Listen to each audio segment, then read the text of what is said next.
түгел Аққұдық ауылының жері кезінде 600 жаңағы 50 гектар жер болған. Қазір 380 гектар жер қалды деп әкім айтты. Бірақ 380 гектар жер шықпайды. Мына Қошаудан ары қарай түгел, үлкен каналға дейін қазір Жақыбаевтар алды түгел. Ана стол мына Саководтың линиядан бері қарай түгел мына қалың іші Аққұдықтың жері.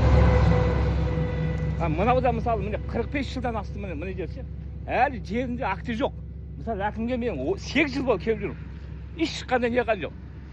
Осы акт шықса, сонан кейін шешеміз дейді. Осы акт қай шығады? Өлгенде шыға ма? Тірі кезінде шыға. Міне сонымен осы анадан бері айқасып жатырмыз. Аудан әкіміне де бардым былтыр. 2 күннің ішінде осы актердің шығып, қадаларыңызды қағып береміз деді. Әлі міне 8-9 ай болды. Ештеңе нәтиже шыққан жоқ қой мысалы. Ол маған керек жоқ, өз басымда жерім бар бәрі. Бірақ мына ауылдың жері үшін мысалы, ауылдың келешегі үшін, жастар үшін, болашақ үшін мысалы. Ауылға не істеп жатыр мысалы?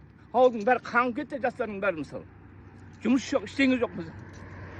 Сол үшін айқасымен осы көппен не жүрген. Сіздер естігеннен кейін малын тастадым да шауып келдім бір қарай. Мына жердің бәрі ешқандай заңсыз, ешқандай документ жоқ мынаның бәрін қоршап алды. Көктемде бар тағы айттым әкімге, мынаны қоршады. Ана төмен жақ тағы 20 гектарда тағы мынаның жері. 45 жыл болды бір налог төленген жоқ. Не суға, жерге налог төленген жоқ мысалы. Айтсам, кейін шешілгенде не қыламын? Қай уақытта шешіледі мысалы? 8 жылдан бері шешілгенде енді шешілген.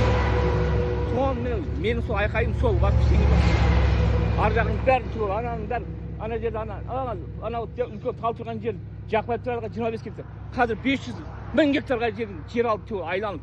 Қазір мына жерде ғана жаямыз мысалы. Мыналар қоршап алдым, заңсыз. Ештеңе